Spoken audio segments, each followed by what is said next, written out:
my amazing viewers. Thank you so much for joining me on my program once again. I appreciate you wherever you are connecting from. If you have not subscribed to my channel, please kindly subscribe to my channel. Click the notification bell so that you'll be notified each time I upload a video.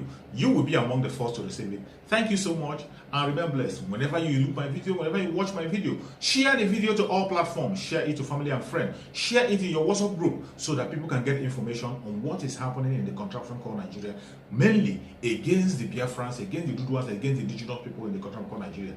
I try as much as possible to set the record straight. I don't preach hate speech. I don't speak against people. I set the record straight. The only important thing I do here is to make sure that the plight of the people remains on the front burner and the world will know the true story of what is going on in the contraption called Nigeria. Remember, they will always change the narrative. The government will always try as much as possible to use the conventional media to change the narrative, but that I will not allow. In this platform, we'll set the record straight and we'll say it the way it is. Not preaching hate speech, not by talking down to anybody, but setting the record straight and bringing the information to the front burner and letting the world know the exact situation of things. Each time you watch my video, you can equally go to the comment section, put down your comment, say it the way you feel it. It's so welcome. You can criticize if you so desire, but do it constructively so that we can be able to learn from one another. That is why I'm here. And now, I'm going to share with you a very important video. I hope after watching the video from the beginning to the end, you're going to enjoy the video and you continue to stick around and be able to enjoy the rest videos that are going to be coming your way from time to time. Thank you so much for coming. Today, the video I'm going to share with you is a very important video. Biafra IPOB Nnamdi Kanu, and Abia State High Court sitting in Umuahia has ordered the federal government to pay Kanu 1 billion naira as damages over invasion of his father's house in Afaraku on the 10th of September 2017. The presiding judge, Justice Benson Aya, described the invasion as notorious and brazen, calling on political resolution in dealing with the matter. Babajide, very similar now. Yes,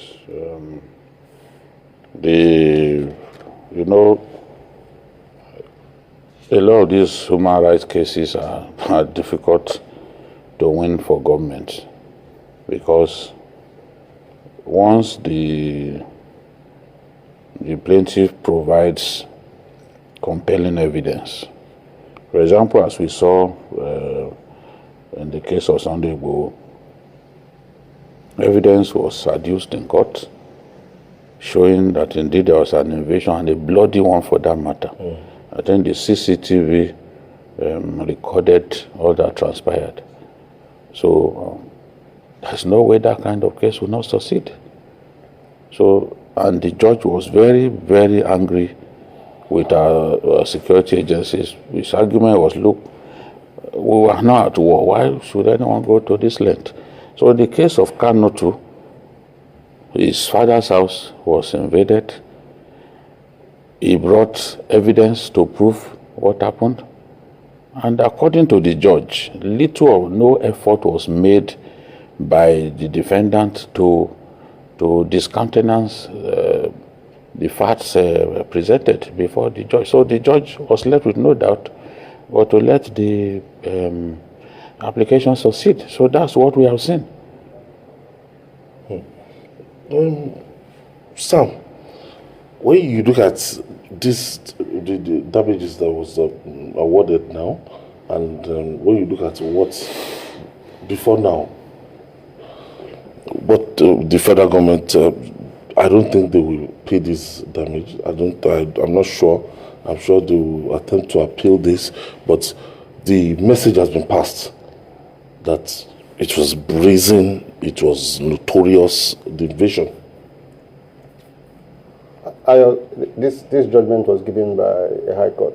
So what it means implicitly is that the government has a chance to go on appeal, and it is well within their rights to do so. But the critical lesson to take away from this is that this confirms the old saying that the wheel of justice grinds very slowly. So I mean, it took almost 4 years. It took almost 4 years, and the message it sends out there, to citizens, is that we should trust in our judiciary to do the right thing, even though it's going to take a bit of time, to get some of these judgment passed. It's a lot of money, but for me, it's not as significant as the message it puts across, which is that we should not take laws into our hands. Impunity cannot be the best way for government to deal with issues of this nature. All right, the courts are there. If anyone feels aggrieved, the courts are there for people to put forward their case and trust that justice will be given on the merit of such cases. Now, moving on now. Okay. The last has not been heard.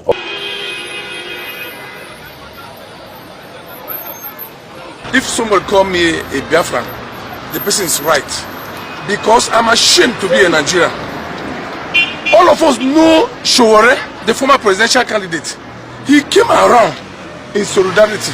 Showore, one of the security men who's a mufti, came to stab Showore. Showore would have been a dead man today as I speak to you. But unfortunately, the supporters of Nnamdi Kanu rescued Showore and they put Showore into a moving vehicle and Showore moved. Security man came and started shooting. About 2 of Nnamdi Kanu supporters were shot. 2 of them were shot. Are you sure you saw them? I saw them. The 2 of them were shot on the leg and tear gas everywhere. All our eyes and everything. Of course, you saw it. People ran away for your dear life. Tear gas everywhere. And they carried them away. They went down there and arrested 2 or 3 of them. Who carried them away? Security men. The soldiers and police caught them. Because all the security men that came. Even immigration came too. Civil defense, everybody caught them. And this is what we are facing. And you are telling me we're in the same country. Are we in the same country? Buhari kept quiet. What has happened to any Igbo man? What has the Igbo man done? I want to know. We should be told. If they have killed Showore, it will be another blunder. We have to rescue Showore. Last time we came, that was last year. It was me that rescued Showore at the gate of the distance. Is Showore not a Nigerian? Can Showore declare his supporters? Can't you see supporters of whatever you call supporters of Buhari, whatever? So you can see them going around, entering the court, dancing, being protected by the police, army. What happened to Nnamdi Kanu supporters? Why? Why can't they protect them? We are tired of this country. Then allow us to go. Let we go. Want to go? I'm tired. You can't see all this is and tomorrow you ask me to have a hope for tomorrow. I can't have any hope. There's no hope for Nigeria again. What are you doing to any man? Why? Any Nigerian who is still hanging around waiting for 2023 to change Nigeria is a fool. Line 20 Daily Faro team me up and ask them to become president of Nigeria. 20 of me, 20. Multiply their brain power by 10, factor of 10, and then force them to operate the 1999 Constitution with the governance system that is enshrined in it. We shall fail spectacularly. The problem of Nigeria can never be resolved by personnel changes. The system is designed with impunity undergirding it, and it can never deliver anything positive to the Nigerian peoples. Be those Yoruba, Hausa, Igbo, Fulani, whatever they care to be. Make an Igbo man president of Nigeria in 2023 and force him to operate the 1999 Constitution. Complete waste of time. Igbo will continue to suffer the brunt of the wickedness of the Nigerian state. Every Nigerian is rendered stateless by the 1999 Constitution. It is an iniquitous, wicked, and evil document. It has nothing good for the Nigerian people. And the longer we continue to fool ourselves believing, and let me enter one quick caveat. Our rulers are actually very intelligent when they care to be, especially when it comes to their own preservation. And I know as a fact that they're already making noises about restructuring in Abuja. The Mace Snatcher and the Lawan and that one that calls himself Baja, all of them are sat there running helter-skelter, cobbling together some lies that they intend to sell to us as constitutional, what do they call it, amendments. Let's be clear. You cannot continue to build on top of lies. You can't sustain that lie. And as long as justice is missing in a place, you continue to have strife. We need to tell ourselves the truth, and that truth is that the closest we can come to normalcy in Nigeria is to have a return to the original agreements that founded this country. Those agreements are very clear in their fundamentals. One of them, federal system. Nigeria is today not a federal system. Let's stop lying to ourselves. The word federal was brought to life by the American election. Each state has its own electoral body because it is essentially a country within a larger country. That was what our fathers agreed. Nobody agreed a situation where a clueless man will sit down inside a rock and begin to issue edicts and diktats to every other person. Nobody signed on for that in 1960. All the constitutional conferences beginning from 1948 all the way to the 1951, all the way to 1960, each and every one of them was very clear and unambiguous. Nigeria was meant to be a federal system based on parliamentary democracy. It wasn't by accident that our fathers settled on parliamentary democracy. They wanted to make democracy as close to the people as it could be. So it simply meant that if you're a parliamentarian, you knew your people knew you. It was the aggregation of the parliamentarians that determined who became the prime minister, and they were also the ones at the regional level who determined who became the premier. So democracy was devolved. It was easier for the people to become involved. What we have today is not a democracy. What we have today is not a federation.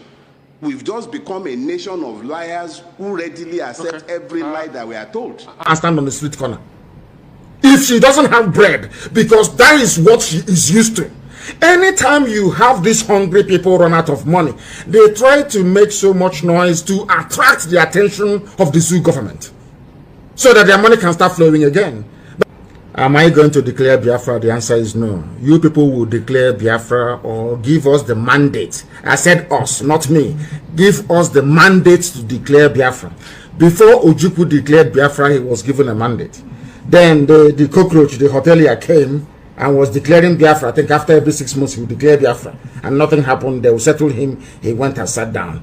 Another person came out a few days ago to say he's declaring Biafra. It is an insult to our collective intelligence that anybody should come out to declare anything without proper consultation. You know, they try to accuse us of not consulting properly. What we are doing is the groundwork. Our people are Republicans. Our people are Democrats by nature. Everybody wants to be consulted. And when the time comes, everybody will be consulted. As I said before, they tried to push me to declare Biafra, and I said, no, I cannot declare Biafra. I don't have the authority. I am not Biafra. I am a Biafran citizen. Only one person among 70 million people. I don't have that power nor the right to do so. I am not a dictator. The reason why we put IPOB on the straight and narrow is because we need to enforce discipline. There is a level of discipline you require when you are facing a very recalcitrant enemy or when you are surrounded by enemies. That is only what we try to instill inside IPOB. That doesn't mean when it comes to the issue of governance or matters of state, we now arrogate powers to ourselves. No, we're not going to do that. What we'll do is to wait for you Biafrans to say, now is the time to go ahead. Everybody will be involved. And then Biafra, you cannot declare Biafra without defending your borders. It doesn't make any sense. The day we are declaring Biafra, we are defending our borders that same day. If we see any Janjaweed, that Janjaweed is dead. If they fly their aeroplane, we bring it down. So we know what we are doing. I don't want people to rush us. We want to cross all the T's and dot all the I's. We know what we are doing. Our people should not be in a hurry. Nobody is in more, should I say, urgent need of Biafra more than myself, because we have suffered and have continued to suffer. But we must do it accordingly, or else our people will break away. Some of them break and run back to Fulani and say this is not what we planned, and they go and connive with them. We want to make sure that every avenue for saboteurs is shut down. Every avenue of the escape will be shut down. People should believe in what we are doing. Our strategy is spot on, and we can never fail. I am not going to declare any Biafra, not now, until you give me the mandate to do so. because we are Democrats. Any idiot can declare whatever he or she thinks works for them. If the zoo can give them money because they declared Biafra, that's all. But I know that the DSS is behind it. As I said, there was an article written. They did it in order to show to think that the world will buy this nonsense that IPOB, this noble family, is divided. That's all. So this person has his own faction when it's a lie, a proper lie. It was DSS that declared Biafra. The Department of State Secret Service in Nigeria, State Police, they're the ones that declared it, because these are their agents. They give money to them. But you can see how we all responded. Nobody accepted that garbage because we have not finished doing the groundwork. I know we are all in a hurry, but in due time or in due course, you will give us the mandate to declare Biafra, and then Biafra will be declared. Then that same minute, we are defending our borders. That same minute, our army will be unveiled. You don't sit in your house when you run out of money. Or pipeline security contract, you want a new one to be renewed because Dangote is now canvassing for security guard to guard his pipeline from Bayelsa to Lagos, his new refinery. You now come up with this gimmick so they can give you money. These are hungry people, and we are not. No declaration of Biafra until we have your mandate to do so. That's number one. Number two, I will not lead Biafra.